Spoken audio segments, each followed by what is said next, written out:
too highly of your ability to solve an issue, often it's before you fall, you know. And I think because we see Jesus as an archetypal type, an example, as Jordan Peterson would put it. He, in theory, I don't know this because I can't read people's thoughts intents near as much as I'd hope. But if we could see inside people's souls, then we would have hopefully more strategic ways of encountering situations differently, because we'd be able to see each person with the ultimate love and know what's behind the scenes. Basically, the woman at the well. If we could read the woman at the well, but every person, and could see their history and their struggles and what was behind the scenes, then then conversely we could see the hypocrite and all the things they're putting forward, or the holier than thou type people, or whatever. You could see he would talk totally different to that person than the woman at the well. But wouldn't you say our sense is that he sees every person at every breath? Like, not, there isn't the woman at the well. So that Luke's tough question when I popped in was asking me to speak for Christ, which he asked what a Christian view of war was. I'm not capable of that, but what I'm curious about with your answers were then how breath by breath and heartbeat by heartbeat do you figure out your accord with whatever it is one would do to be Christ-like now. Do you see what I mean? Yeah, I don't think I think often you're going to stumble by learning through mistakes. You're going to try various strategies, and I think you try to seek first the kingdom of God and his right ways. And often you won't be seeking that. You'll actually be seeking your own self-aggrandizement. As a parent, you'll be really just seeking to dominate and have your kids do what you want them to do rather than their own good, maybe because that gets things done in the moment rather than gets them to learn in the long term. So often it's trying to seek as best you can and love as best you can, but knowing that you're far from that type of person that can love completely. And on the other hand, there's sometimes you shirk from your responsibility just because you don't want to have to deal with the repercussions. So really, it's the loving thing to do, but you avoid it. I know I do this a lot too as a parent. It's just avoid the confrontation because it's hard, especially with my wife. When she confronts me with things, that's when I tend to get the most animated. It's hard to be shown your own faults and your own weakness, as wives are often very good at pointing out. So I think for me personally, approach it with humility. Often I think reacting too quickly is another issue. If you can be patient and not, even like events, let them sit for a day or two before you react to them. That's often something that's wise. Before your immediate motion takes over, and that can be very dangerous because you react to, just based on emotion rather than love. But I'm far from having a great answer to this, believe me. So we got some new people. We got Jacob and Risto and old name tag here. The one thought I want to add into what you guys were talking about, though, I want to hear what these guys have to say, is that something I was thinking in terms of my broad policy of non-interventionism and how I think of these things in terms of fractally is that, like, even in families, you guys remember when Jordan Peterson talked about in his clinical practice, the patients that he's like the most troubled patients that he had by far were the people whose parents were overactive in their lives, like the helicopter parents, the people who were always intervening, who were trying to fix everything, to like make everything right, to make their kids the best possible kids. And he's like, those kids were by far the most messed up. He was like, kids that were the least messed up, or he said kids were much better off if their parents just left them alone. Like kids of neglect are almost better off than hyperactive intervening parents. I think it's the same on a state level. I think it's the same reality. Anyhow, go ahead. One of you new guys, what do you think? I think that I mean that might be true to some extent, but I mean I know plenty of people who were had hands-off parents, and they were just like chaotic monsters, like for real. And I think that's what we see when you get a little too hands-off in the governing, like in this, as far as state stuff goes. But maybe I'm speaking up too soon. I don't really have a lot of time. I just want to say hi. Hey, and why are buddy. you wearing sunglasses at night, bro? These are blue blockers so that I can sleep, man. These are blocking the blue light. I'm life hacking. Oh, All right. This is Gray Hamilton. Listen, he is a professional tennis player, an elite athlete, and he told me that I should wear these. So I just listened to him, you know? Yeah, plus they look cool. I'm maxing. Every group of friends needs a clavicular. Okay. Yeah. Jacob, what are your general thoughts? I'm glad you're here. What are your general thoughts on Iran? What's going on? Talk to us. Because I mean, I know you know so much more about this than I do. Well, I mean, I have been streaming almost endlessly for a month now about Iran. Right. So if people want to know what I think, I mean, I talk too much already. Anyway, the reason, even though tonight is a Jewish holiday, when I got your invitation, I felt like I needed to come on is I suspected that I would be hearing a bunch of pacifist bullshit. And there's a special place in hell for people who watch other people get raped and murdered and think they're too holy to get involved.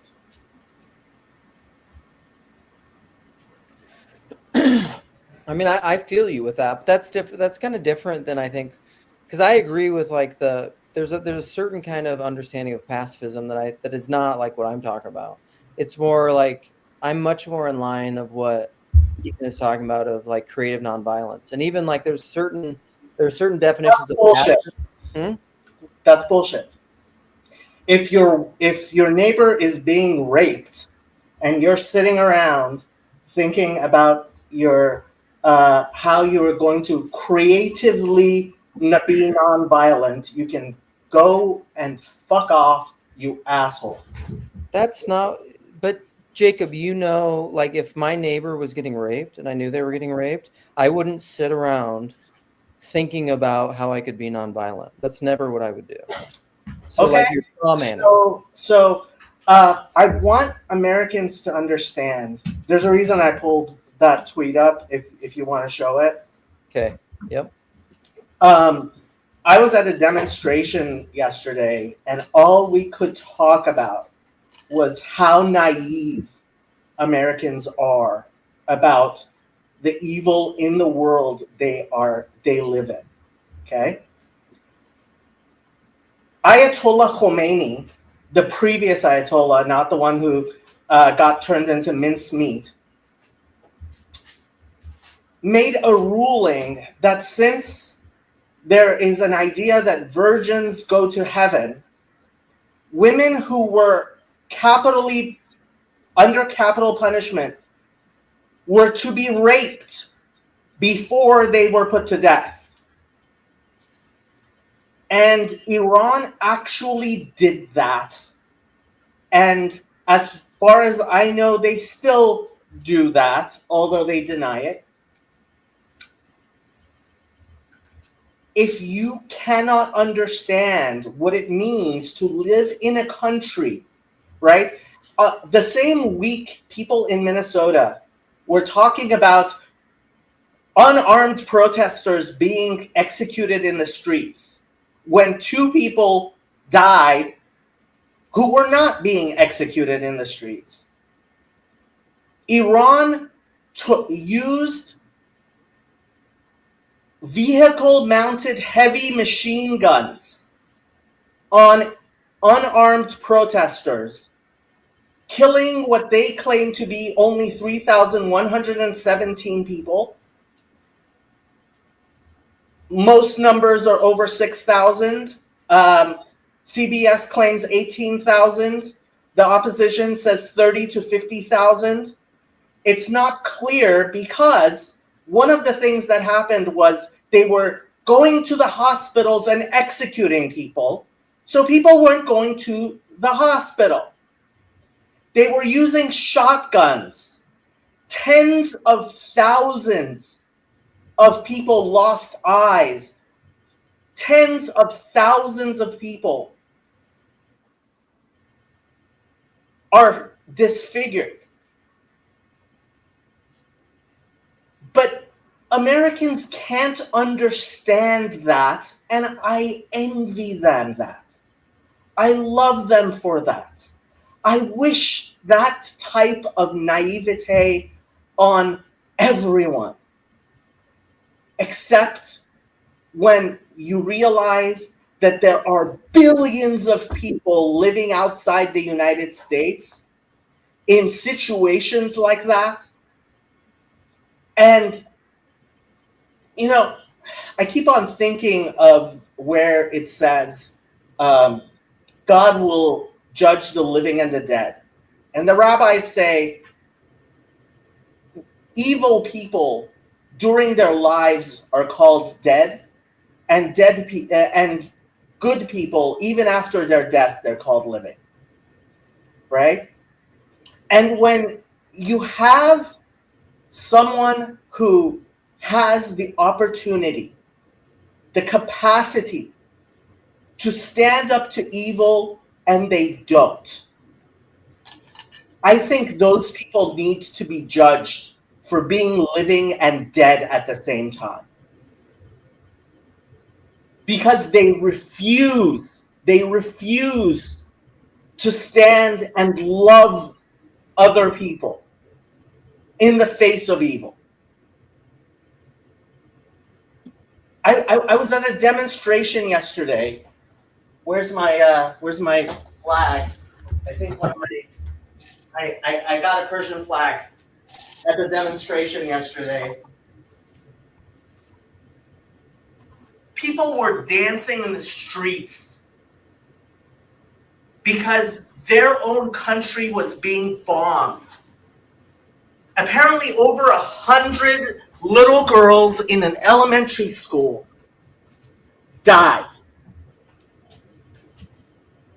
Because that's what it means to be bombed. That's what it means for your country to be bombed. For the United States and Israel to bomb your country. And when I was talking to the people who were dancing in the streets, they said, maybe we will die and maybe my kids will live. And if you can't understand that, I don't know what to say to you. Like, Nathan, do you have thoughts? Because Well, it was just I'm new here, so I don't know Jacob, but he sounds like an American. he is. I received in 1985, I came here as a refugee, and I became a U.S. citizen in 1994. I love the United States. The fact that 3 U.S. servicemen died hangs heavy on my heart. And the fact General Kane today said it is likely that more Americans are going to die. I have a very hard time saying to Americans, yes, I am willing to let our servicemen die to help Iranians because I hate that shithole country I came from. Well, I really do. what I meant was you started your talking by saying something towards Americans. And I don't know what that means for you, that word, but you also sounded like an American. That's what's curious to me. Like, I am incredibly proud to be an American. I sometimes jokingly say no one should be allowed. I want to get rid of birthright citizenship because no one deserves the privilege to be born in the United States. I think everyone should have to go live in another country and apply because it's just too good to be hereditary. It's just too much of a privilege. Well, yeah. So And like, Americans don't appreciate it. They don't get it. They don't understand. They can't. How can you understand when you've never been in the darkness? How can you understand what it's like not to have the light? all right, Risto, you haven't said anything. Do you have thoughts? And we have Sherry in here too. Also, I just want to say this whole night streaming thing is an experiment. This is my first time. I'm just sending out emails to people that I know. People are mad I haven't sent them the email. I've sent about 5 more since we've been doing this. I'm figuring it out, people. Cut me a little grace. This isn't like a completely open stream. I'm trying something a little new. So anyhow, but Sherry, pleasure to see you. I feel like we have not been virtually hanging out in quite a while. So anyhow, it's great to see you. You and Risto have some thoughts? I've just been listening for a short time, and I was thinking to myself, I'm like jumping into a war room, and I'm going to offer coffee and tea. I don't know what to say. I heard Jacob. I've been thinking about you a lot, Jacob. I can't imagine what you're going through.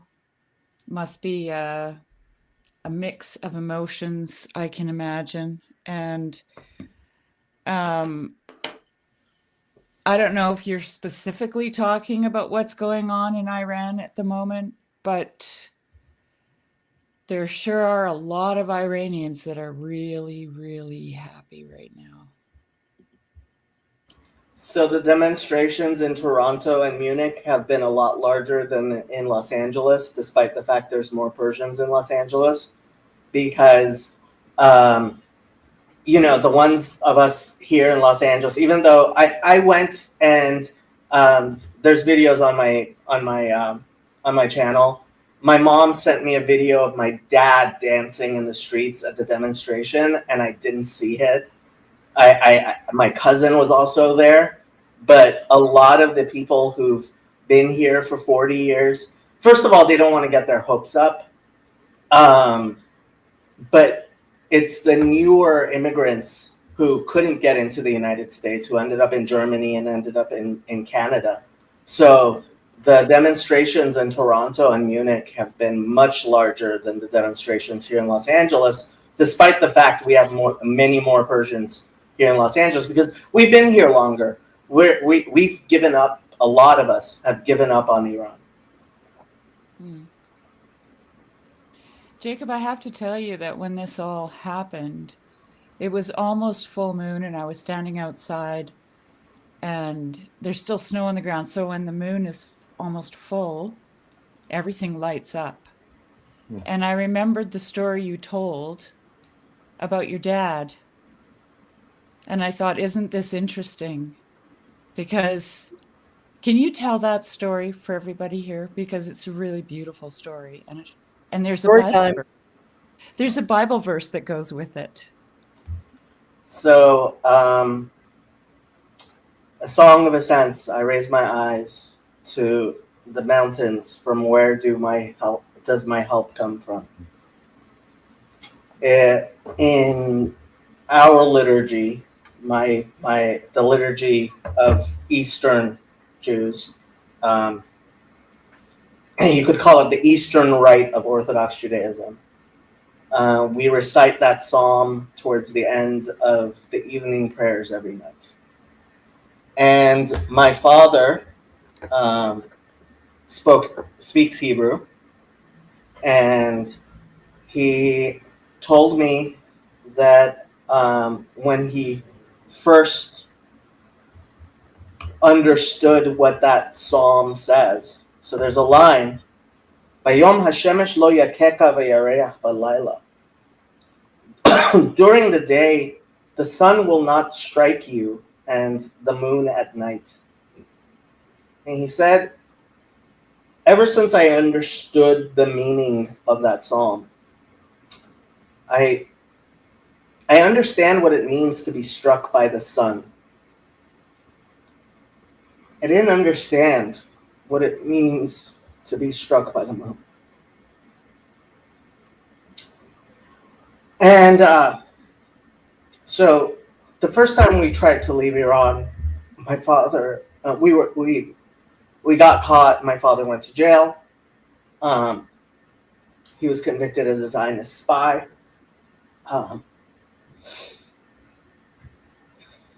Sorry, I'm getting emotional. And the second time, so my mom, my sister, and I, so children are on their mother's passports in Iran, and we were able to get a passport, and my mom, my sister, and I flew out. And long story short, we made it to the United States, and my dad, he had to get through the borders. And so he spent 3 days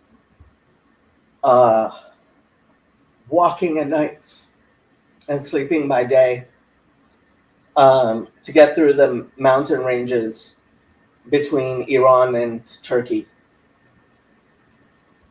And the night he got to the border, so he was on a hill, and apparently the border goes through where there's a ravine or something, or a valley.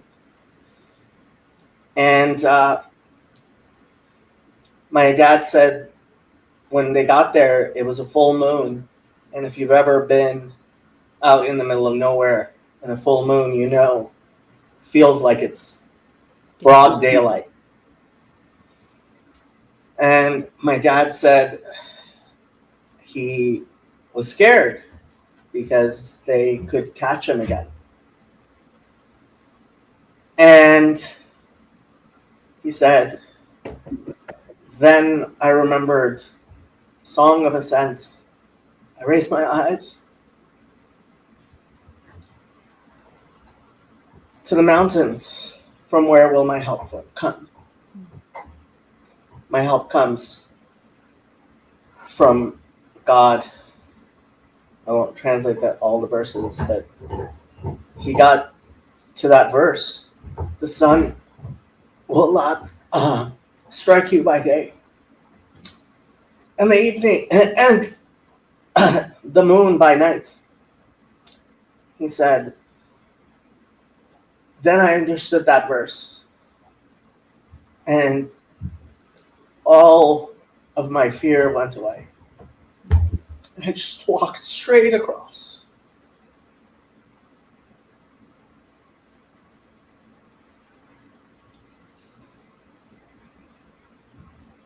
Thank you, Jake. Thank you, Sharon.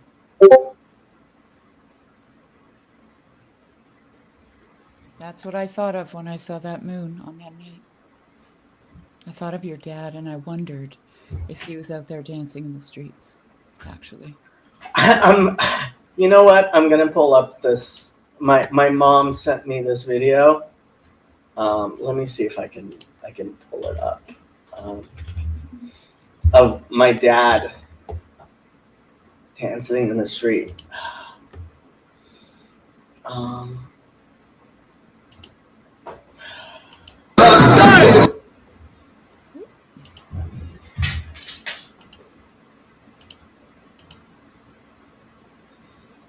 let's see if I can do this. There we go. I don't think you're going to get sound with this, but this is my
Wow. That's really where the rubber hits the road, doesn't it?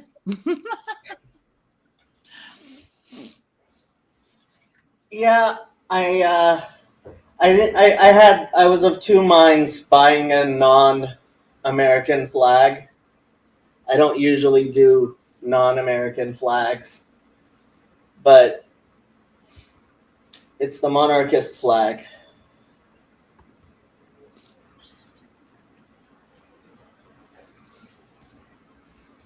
So broadly, you are pleased with what's going on.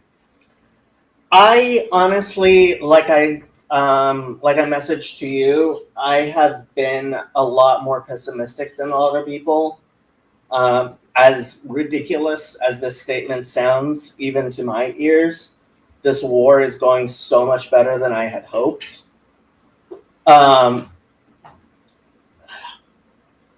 I have a very, very hard time being optimistic. I expect tens, if not hundreds of thousands of people to die, if not millions, before this is over. This is not going to be a quick war. People who think it's a few days, no. It's going to be at least a couple of weeks. And for the first time in my life, Iran could possibly disintegrate. And that would be horrible for millions and millions of people, maybe billions of people. But thanks to the miracles of modern technology and AI and hacking, so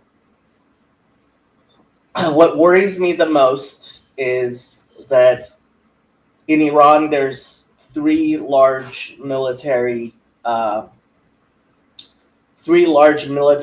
organizations. There's the regular military, which is a conscript military, and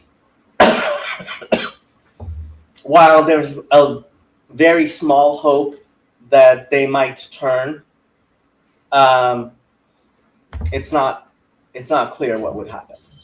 Then there's the Revolutionary Guard, which these people are fanatics. They run not only do they run a military operation, but they run the entire economy of the country.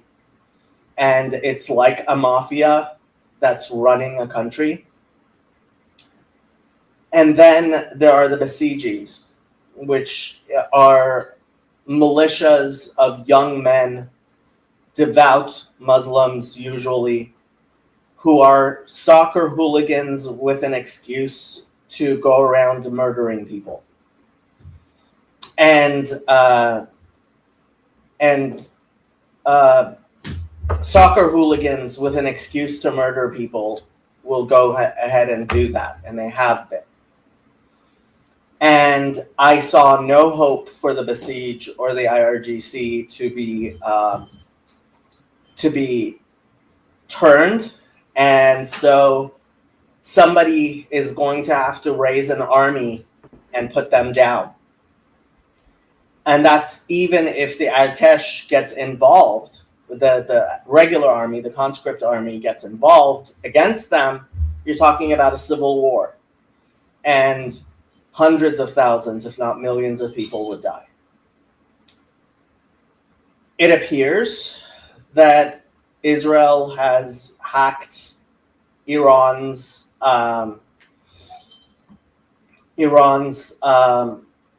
traffic cameras, at least in Tehran, for years now. And with the experience that Israel has, they seem to be degrading not just the IRGC, but also the Basij, which I thought would be impossible to kill these people without killing lots of civilians. I still don't know if they'll be able to kill these people without killing lots of civilians.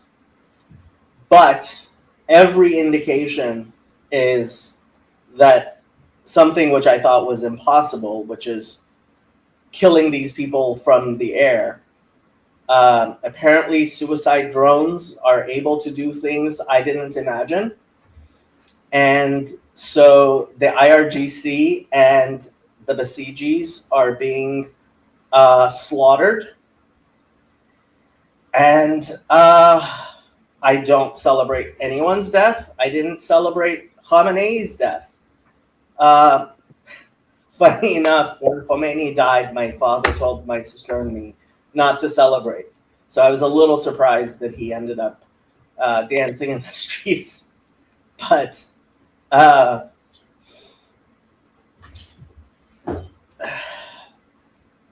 so, okay, for me, this is very indicative. Ever since Trump killed Soleimani a few years ago, Persians have been making mincemeat jokes. There's a mincemeat patty that Persians make called kotlet. It's just a mincemeat patty with some onions and potatoes. It's called kotlet. And because you can't publicly celebrate the death of somebody like Soleimani in Iran, Persians celebrate by making kotlet. A few years ago, a Persian Instagram chef got arrested for posting a recipe for kotlet on the anniversary of Soleimani's death. Yesterday, there was a woman walking around with an empty tray, and I overheard her say she made 100 kotlet, and they were all gone. And I was talking to this other woman who was a more recent immigrant, and she lives in an apartment building with lots of Persian immigrants.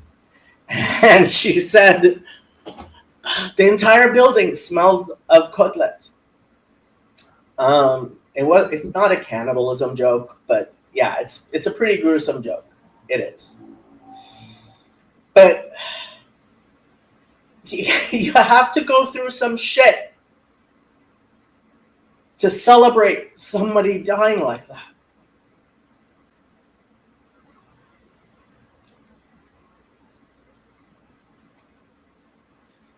Olson, you've been here a while. You have anything to add? I can't add to that, you know. It's a tough transition. I mean, you can go back to whatever you were initially thinking about. No, I don't want to add to that. I just thank you for sharing so much. I really appreciate it, Jacob, that especially the story of your dad and then getting to see him dance in the street, you know. There's a lot there's a lot of toughness, hardness, that pain and suffering there. But at the same time,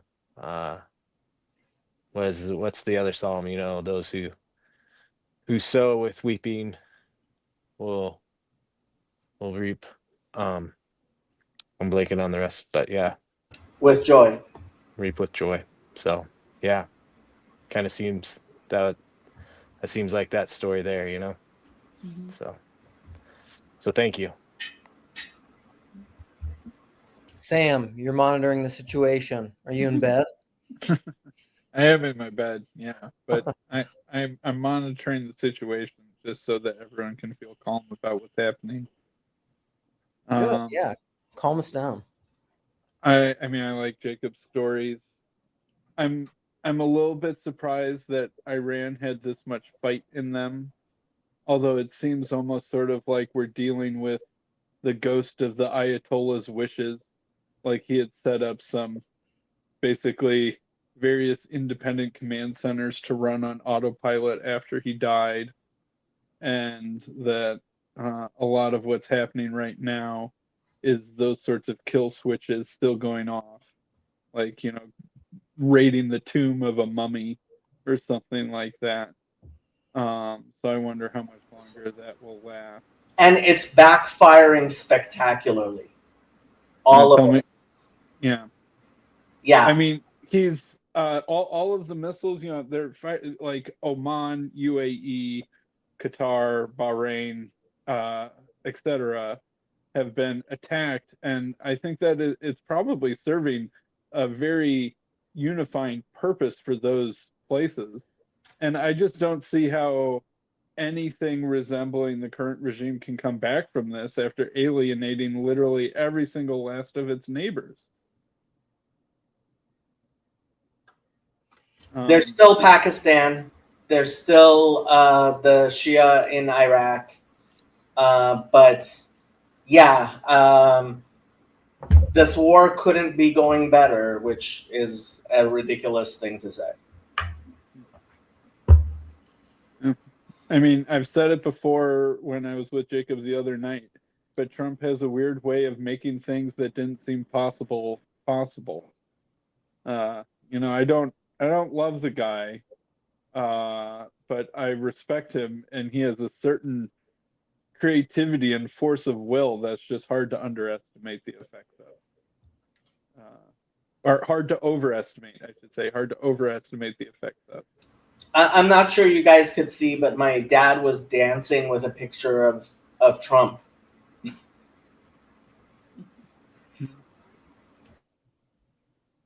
There are a lot of people dancing with pictures of Trump, from what I could tell. Oh yeah, there was one of those banner planes flying over the demonstration that said, "Thank you, Trump. Love the Iranian people." Well, I hope the Yeah. Iranian people get what they want out of this. I feel like sometimes I think people think that, you know, whether things go badly or things go well, it's all America's fault or all America's credit.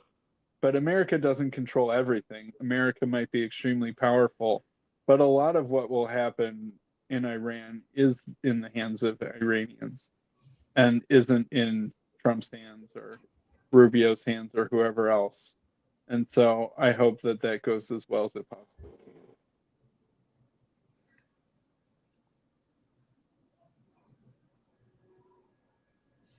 All right. I'm getting sleepy. Let's do. I was just going to point out Yoav has been coming on stream from the bomb shelter. Yeah. Chazi, apparently the strike near Jerusalem that killed 9 people. So he's apparently taken some people into his house from that area. Yeah. So yeah, we got people out there. Yeah. We do. I saw you. Chezi's well though. I mean, you know, he's as well as he can be. He's safe. You know, he's all right. Yoav's here. And Yoav's good. Yeah. Anyhow, yeah. Does anybody have final thoughts? We don't have to like do a full round, but do other people have thoughts about it? I mean, I really, yeah. Look at that. You have nice. I was just part of this is I was wanting to, as will be no surprise to most people. I'm not like the history of Iran. I feel like a big dummy.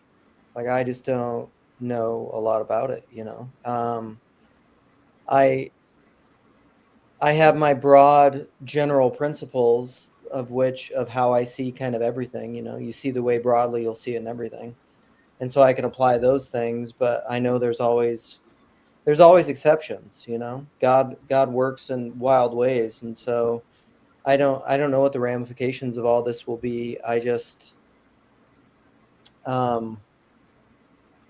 don't know. I'm not a big fan of violence and war because of that whole fractal thing. Like I know in my own family that's how I see the world. And maybe it's ignorant, but I'm just like the nations are like within a family, and there are ways to operate within a family that are they're not weak, they're not limp-wristed, they're not just like being a doormat, they're not being a passive, but there are ways to interact with people in your family that are powerful and productive, but they are not domineering and coercive. And I wish nations would operate that way a lot more than they do. But there's a lot I don't know. That's my final word. Anybody else? Well, I am still wearing my scrubs from being at work at a locked ward. And today we were talking about all our patients who stabbed their fathers, and some of them, their fathers stabbed them back. One shocked them. We've talked a lot about Rob Reiner and his wife. The world's a much harsher place than I think many of us recognize. Yeah, I think the difference though is like from my perspective, the Christian response to that is to not respond in kind. You know, the Christian response to that is to be a martyr.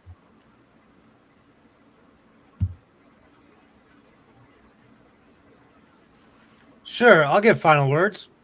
I love Jacob. Jacob and I don't think we've ever ended a conversation that far apart. In the very beginning of the stream, I used the words creative nonviolence. I was not trying to insinuate that I am a creatively nonviolent person. I have a lot of guns. I've killed a lot of animals. I've participated in all kinds of violence. I think there are two conversations. One is about how does an individual live, and then the other is how does a nation live. I think those are very different but interrelated conversations. On the individual side of that, I just think that they're like the idea that I have to be a pacifist or I have to like kill someone. I don't think those are the only options on the table. Like, I'm pretty confident that I could pull a handgun, shoot somebody twice, stop them, and then heal them. That doesn't apply to like a national level of things. That doesn't apply to one person if a group of people are about to kill someone. It doesn't apply everywhere. So yeah, that's all I got. Yeah, and I think respect for people who make those hard decisions, whether you're standing up for someone and stepping in that gap, or you're making I'm sure there's stories of people that have made pacifist decisions that were the hardest decision you could make.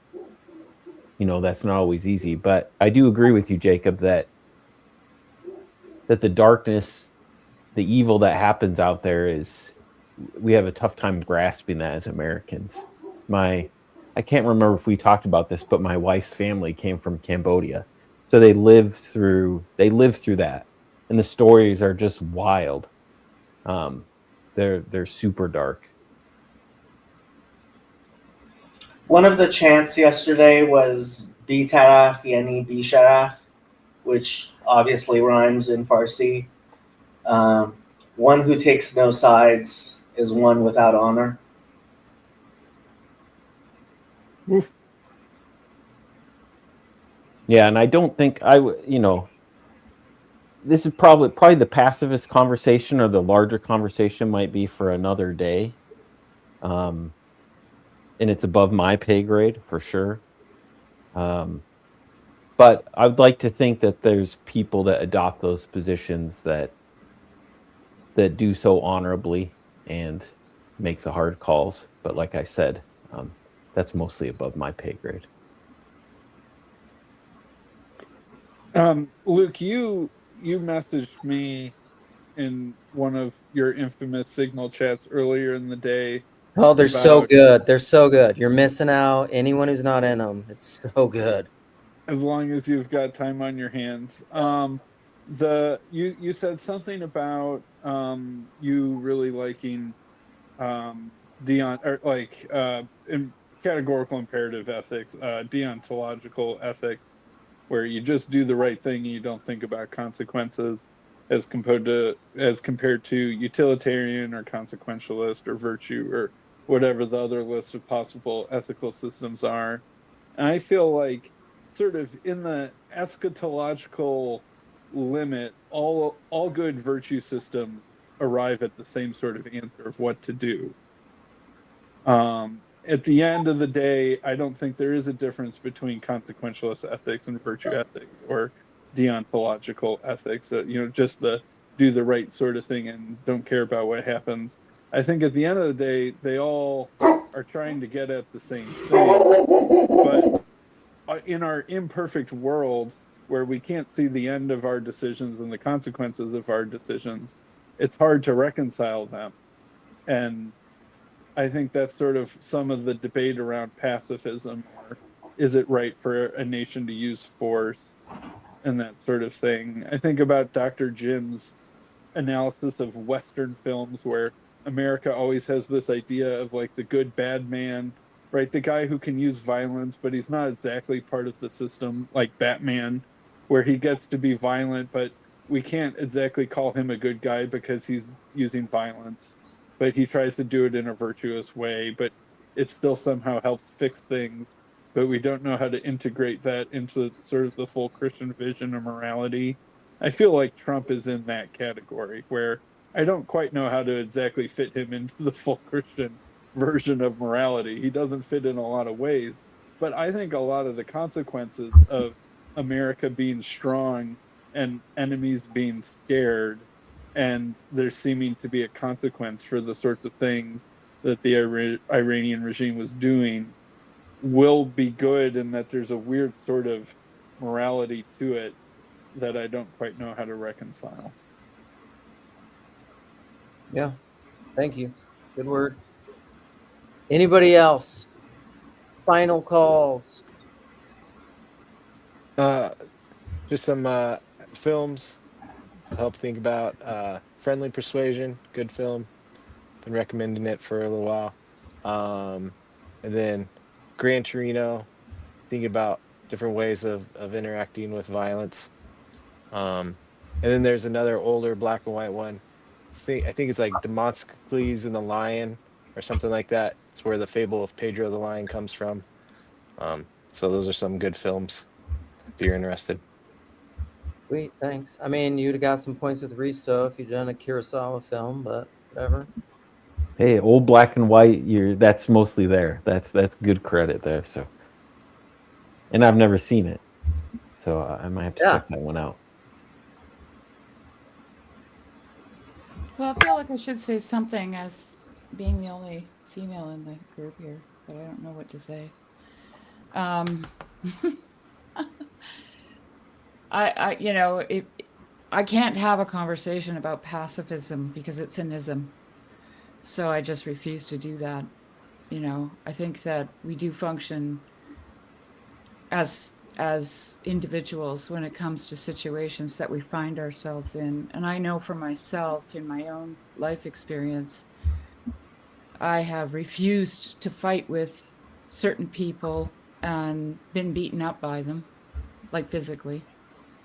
I've not defended stories. myself because I felt that the whole thing was a little bit ridiculous, actually, if I just want to put it in plain language. It just didn't make sense to me. And to defend myself was to engage in a situation that was ridiculous. But on the other hand, I have beaten other people up because it wasn't so ridiculous. And I felt like I needed to defend an injustice that was being done to somebody else. So, I think if we just were honest with ourselves, it would probably be best to say we don't know what we would do. And like I said when I got on here in the beginning, I'm glad to see so many Iranians dancing in the street. I think that says a lot to us. So should anyway. And if we refuse to see that, then maybe we're caught up in some kind of an ideology that we shouldn't be. Yeah, I think that's good. I mean, anybody that thinks they have the absolute answers is probably not quite situated in the right place. Anybody else? Anyone else? Well, Well, just y'all- keep monitoring the situation. I'm sure we'll set things right soon enough. As Yeah. long as TLC's monitoring it, well, it'll be fine. Well, and I think PVK gave his last word in here. Like we're just we're talking about it. I really don't. People should know me well enough if they've been listening to me. It's even when I say pacifism, it's not a closed loop. That's never what I'm talking about. I'm just using words to point to something because I have to use words. But anyhow, thank you guys for coming. This is good. This is a good experiment. If you have any suggestions for how I should handle these semi-closed streams, let me know. But yeah, thanks everyone for coming. Appreciate it. Thank you. Thank We you for appreciate the the invite. opportunity. Yeah, All right. thanks for the invite. All right. Yep. Good night, everyone.